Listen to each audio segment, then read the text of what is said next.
जी हाँ, नमस्कार साथियों, आप सभी का अपना इस ऑनलाइन प्लेटफ़ॉर्म में स्वागत है। यदि आप कोई टीचिंग एग्ज़ाम की तैयारी कर रहे हो, जिसमें कि आपका साइंस बैकग्राउंड है या फिर आप कोई ऐसा एग्ज़ाम देने वाले हो जिसमें साइंस के क्वेश्चन पूछे जाते हैं, सो ये क्लास आप सभी के लिए बहुत ही महत्वपूर्ण है साथियों, क्योंकि इस क्लास के माध्यम से आप बहुत ही इम्पोर्टेंट पॉइंट्स पे चर्चा करेंगे। साथ ही साथ ये पूरे क्लासेस एनसीईआरटी पर आधारित होंगे, जिसमें कि एग्ज़ाम के लिए बहुत ही महत्वपूर्ण क्वेश्चन यहाँ से निकल के आने वाले हैं। और हर एक पॉइंट को हम बहुत ही डिटेल से यहाँ पे समझने का प्रयास करेंगे, जिसमें कि केमिस्ट्री का पहला जो टॉपिक मैंने यहाँ पे लिया है पदार्थ, और पदार्थ को हम बहुत ही डिटेल से समझने का प्रयास करेंगे। यदि मैं पदार्थ की बात करूँ साथियों, तो पदार्थ क्या कहलाता है? तो आप सभी को पता है कि पदार्थ क्या होता है, कि वह द्रव्यमान यहाँ कह सकते हैं कि कोई भी वस्तु जिसमें द्रव्यमान हो, है ना? किसमें क्या हो? जिसमें द्रव्यमान हो, साथ ही साथ वह स्थान घेरती हो, वो क्या कहलाता है? पदार्थ कहलाता है। ठीक है, ये आपको यहाँ पे याद रखना है। ठीक है, सो मैंने यहाँ पे क्या कहा साथियों, कि यदि कोई वस्तु जिसमें द्रव्यमान हो और जो स्थान घेरती हो, वो क्या कहलाता है? पदार्थ कहलाता है। जिसमें कि पेड़ पौधे, वायु, या फिर हम स्वयं, हम जो भी है वो, हम भी किसके अंतर्गत आएंगे? पदार्थ के अंतर्गत आएंगे। या फिर आप यहाँ पे कप देख पा रहे हो, पेन देख पा रहे हो, या फिर कॉफी देख पा रहे हो, यानी कि हमारे चारों ओर जो भी पदार्थ है और जिसमें द्रव्यमान है और जो जगह को घेरती है ना, ये जो जगह को घेर के रखा हुआ है, जैसे आपके पास में जो फोन है, आप जो मोबाइल से देख रहे हो, वो भी क्या है? एक पदार्थ है। सो हम क्या कर सकते हैं कि कोई भी वस्तु जिसमें द्रव्यमान हो या फिर स्थान को घेरती हो, तो वो क्या कहलाता है? वो कहलाता है साथियों क्या? पदार्थ। ठीक है, सो ये आपको यहाँ पे याद रखना है। यदि मैं ये भी बात कर सकती हूँ द्रव्यमान की, अब यहाँ पे बहुत सारे लोग कंफ्यूज होंगे द्रव्यमान और भार, क्योंकि बहुत सारे लोग द्रव्यमान और भार को एक ही समझते हैं, लेकिन द्रव्यमान और भार में बहुत बड़ा अंतर आपको देखने को मिलता है। द्रव्यमान क्या होता है? द्रव्यमान जो है छोटे छोटे कणों से मिलकर बना होता है। अच्छा, ये छोटे-छोटे कण क्या होते हैं? तो यही छोटे-छोटे कणों को क्या जाता है? परमाणु कहा जाता है। ठीक है? तो ये आपको याद रखना है, जो कि केमिस्ट्री के आगे जो चैप्टर आने वाले हैं परमाणु, उनमें हम बहुत ही डिटेल से इसको समझने का प्रयास करेंगे। ठीक है? सो सबसे पहले मैंने यहाँ पे क्या बताया था कि पदार्थ क्या होता है, कि जिसपे द्रव्यमान हो या फिर स्थान घेरती हो, उसे क्या कहा जाता है? पदार्थ कहा जाता है। और जिसमें कि मेरे पदार्थों को यहाँ पे समझाने का प्रयास किया, पदार्थ क्या होता है? तो छोटे-छोटे कणों से निर्मित होता है, ठीक है? और ये छोटे-छोटे कण क्या कहलाते हैं? परमाणु कहलाते हैं, ठीक है? तो अब यहाँ पे ये समझ में आ गया आपको कि द्रव्यमान क्या होता है? तो प्रत्येक द्रव्यमान, या हम कह सकते हैं कि कोई भी द्रव्यमान जो है छोटे-छोटे कणों से मिलकर बना होता है, ठीक है? जिसमें कि विभिन्न उदाहरण मैंने यहाँ पे देने का प्रयास किया है, ठीक है? इसके बाद में हम यहाँ पे नजर डाल देते हैं साथियों पदार्थ के प्रकार, कि पदार्थ के प्रकार कौन-कौन से होते हैं और कौन-कौन से पदार्थ के प्रकार हमें पढ़ना होता है, ठीक है? सो पहला जो यहाँ पे मैंने इसका प्रकार लिया है, वो लिया है भौतिक रूप से वर्गीकरण, यानी कि भौतिक रूप से वर्गीकरण। सेकंड जो मैंने यहाँ पे लिया है रासायनिक वर्गीकरण। सो पदार्थ के प्रकार के रूप में हमें सामान्यतः दो ही प्रकार से पढ़ना होता है, एक भौतिक रूप से और एक रासायनिक रूप से, है ना? अब यहाँ पे भी क्या होगा, इन भौतिक और रासायनिक, इन में भी अलग-अलग प्रकार होते हैं। जैसे भौतिक वर्गीकरण के रूप में यदि हम यहाँ पे देखें, तो भौतिक रूप में आपको देखने को मिलेगा ठोस, द्रव और गैस। तो ये ठोस, द्रव और जो गैस होते हैं, ये मूलभूत अवस्थाएँ कहलाती है। क्या कहलाती है? मूलभूत अवस्थाएँ होती हैं। और इसके बाद में और एक और 2 अवस्थाएँ होती हैं, जिन्हें कहा जाता है प्लाज़्मा, और एक होता है बीईसी, जिसे हम कहते हैं बोस आइंस्टीन कंडेंसेट, ठीक है? सो ये आपको याद रखना है। सो मैंने क्या बताया था कि भौतिक वर्गीकरण के अंतर्गत हम सामान्यतः यदि देखें तो 5 प्रकार पढ़ते हैं। और यदि हम कहें मूलभूत अवस्थाओं के आधार पर, सो मूलभूत अवस्थाओं के आधार पर 3 होते हैं, ठोस, द्रव, गैस। अब यहाँ पे क्वेश्चन कैसे पूछा जा सकता है आपसे, कि पदार्थ के मूलभूत मूलभूत अवस्थाएं कौन-कौन से हैं या कितने होते हैं? सो आपके अंदर में ठोस, द्रव, गैस, ठीक है?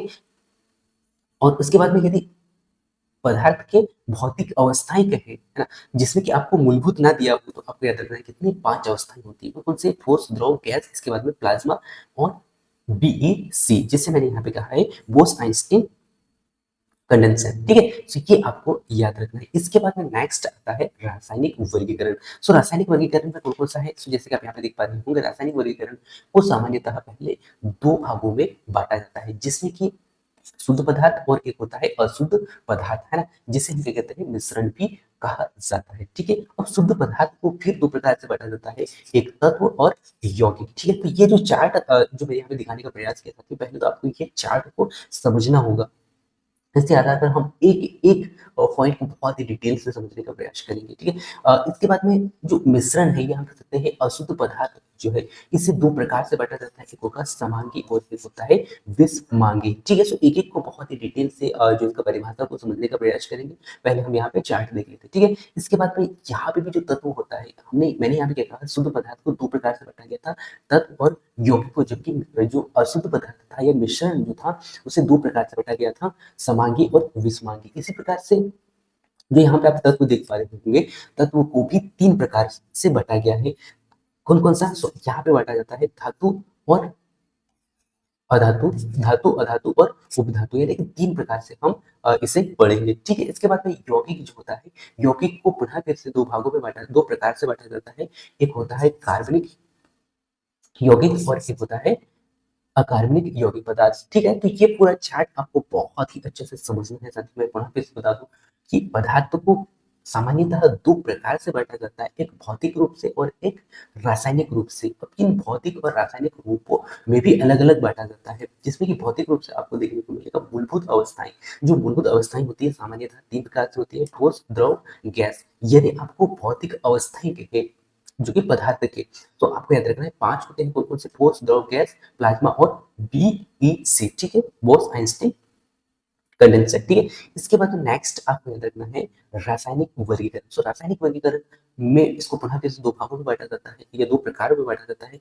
एक होता है शुद्ध पदार्थ और एक होता है अशुद्ध पदार्थ, जिसे मिश्रण भी हम कहते हैं, ठीक है? सो ये आपको याद रखना है। इसके बाद शुद्ध पदार्थ को पुनः फिर से 2 भागों में या 2 प्रकार से बाँटा जाता है, जिसमें कि तत्व और यौगिक के रूप में आपको देखने को मिलता है, ठीक है? इसके बाद में जो मिश्रण या कह सकते हैं अशुद्ध पदार्थ को पुनः फिर से 2 भागों में बाँटा जाता है, जिसमें कि समांगी और विषमांगी के रूप में आपको देखने को मिलते हैं, ठीक है? इसके बाद में जो तत्व जो होता है ना, तत्व को पुनः फिर से 3 प्रकारों में हम पढ़ते हैं, जिसमें कि धातु, अधातु और उपधातु होता है। और जो यौगिक होता है, यौगिक में कार्बनिक यौगिक और अकार्बनिक यौगिक के रूप में पढ़ते हैं, ठीक है? तो एक-एक पॉइंट को बहुत ही डिटेल से यहाँ पे समझेंगे कि ठोस क्या होता है, द्रव्य क्या होता है, साथ ही साथ गैस क्या होता है, और प्लाज्मा हो या फिर बीईसी हो या फिर रासायनिक वर्गीकरण के अंतर्गत शुद्ध पदार्थ हो या अशुद्ध पदार्थ हो या विषमांगी या समांगी हो, इन एक-एक पॉइंटों को बहुत ही डिटेल से हम यहाँ पे समझने का प्रयास करेंगे। सबसे पहले हम यहाँ पे नजर डाल लेते हैं कि भौतिक परिवर्तन क्या होता है। सो पहले जो पॉइंट है हमारे, भौतिक परिवर्तन ये हो या रासायनिक परिवर्तन, इनको हम यहाँ पे समझ लेते हैं, ठीक है? सो आप सभी को पता है, सभी को और हमें जो है बचपन में ही बताया गया कि कोई भी यदि कोई पदार्थ में परिवर्तन होता है, तो जिससे हम क्या कर सकते हैं, उन परिवर्तनों को हम ज्ञान इंद्रियों के माध्यम से देख सकते हैं, सुन सकते हैं, महसूस कर सकते हैं। तो हम ये कह सकते हैं कि जो भौतिक परिवर्तन हो रहा है या रासायनिक परिवर्तन हो रहा है, उसे हम बहुत ही आसानी से पहचान पाते हैं, ठीक है?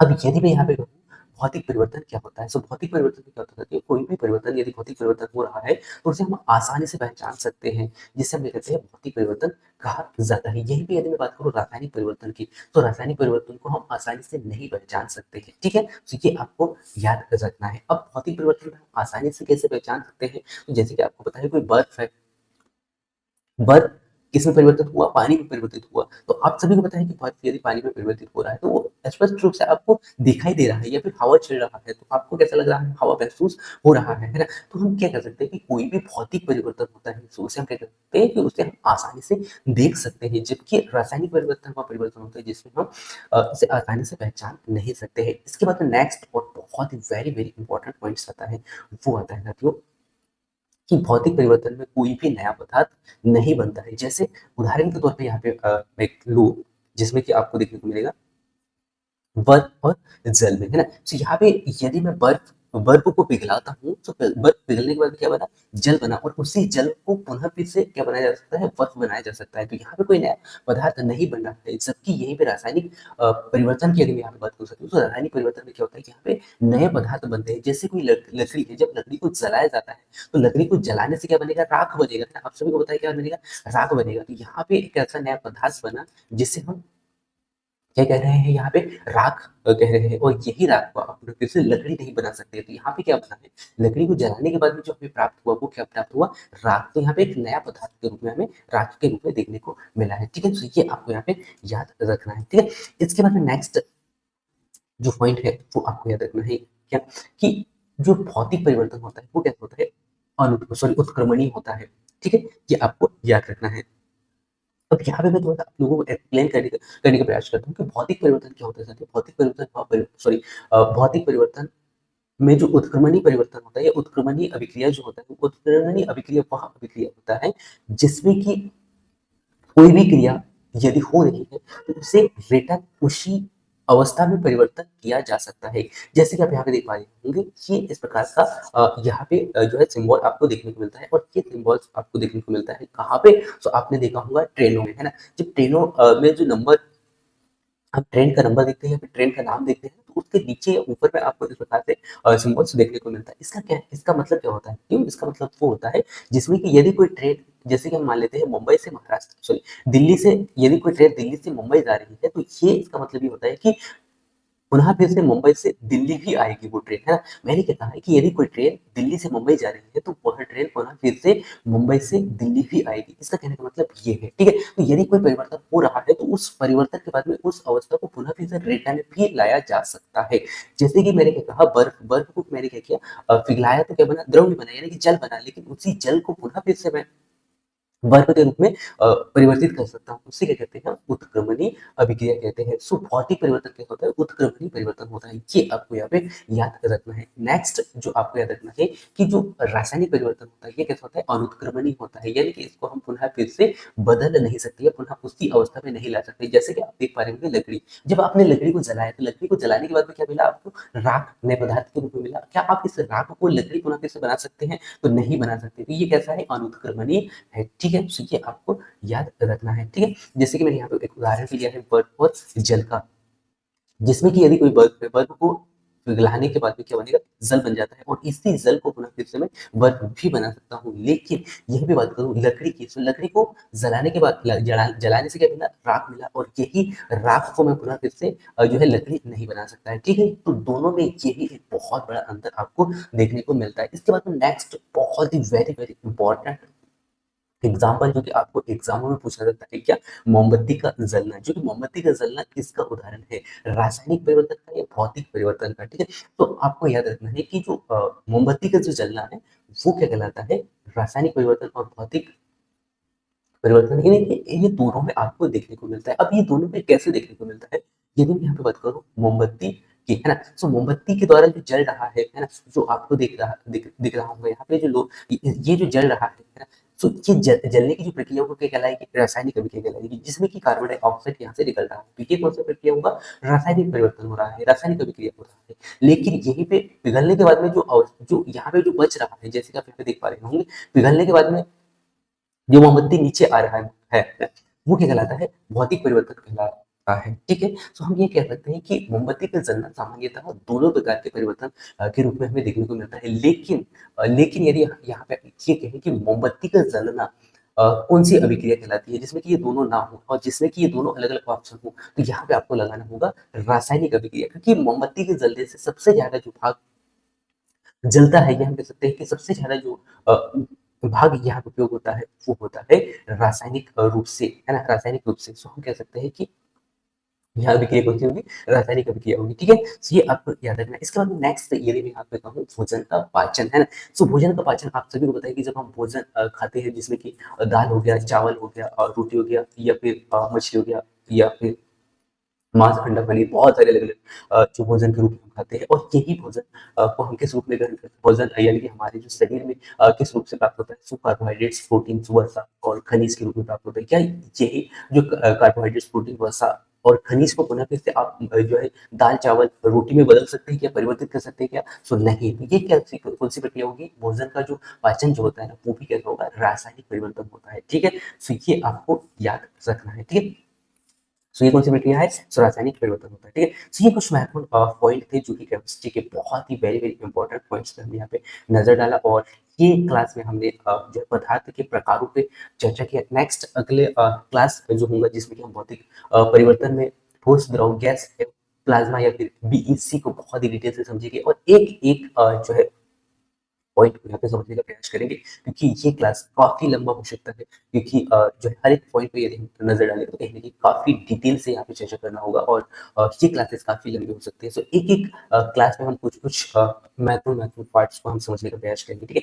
सो आज का जो क्लास था पदार्थ के प्रकार को हमने बहुत ही डिटेल से देखा और आप सभी से मैं पुनः फिर से रिक्वेस्ट करूँगा कि ये जो चार्ट है, ये फिर जो मैंने यहाँ पे परिवर्तन बताने का प्रयास किया है, उससे आप बहुत ही अच्छे से, बहुत ही डिटेल से एक बार अच्छा से समझने का प्रयास कीजिएगा और इसका पीडीएफ जो है इसी वीडियो के डिस्क्रिप्शन में मिल जाएगा, सो वहाँ से जाके आप डाउनलोड करके पुनः फिर से आप उसका रिवीजन भी कर सकते हैं, ठीक है? So thank you so much साथियों और पूरे क्लासेस आप देखिएगा और इसका जो प्लेलिस्ट है इसी चैनल में मिल जाएगा जिसमें कि आप पूरे क्लासेस यहाँ से देख पाओगे, ठीक है? So thank you so much, मिलते हैं नेक्स्ट अगले क्लास में और यदि आप मोटिवेशन वीडियो सुनना चाहते हो तो आप जो है मल्की सलामी के नाम से मोटिवेशन चैनल है जो कि यहाँ पे आप देख पाते होंगे। इस चैनल को जो है सब्सक्राइब करके आप इस चैनल में जाकर बहुत सारे मोटिवेशनल वीडियो सुन सकते हैं जो कि आप लोगों को समय समय पर मोटिवेट किया जाता है, ठीक है? सो मिलते हैं नेक्स्ट क्लास में, तब तक जय हिंद, वंदे मातरम।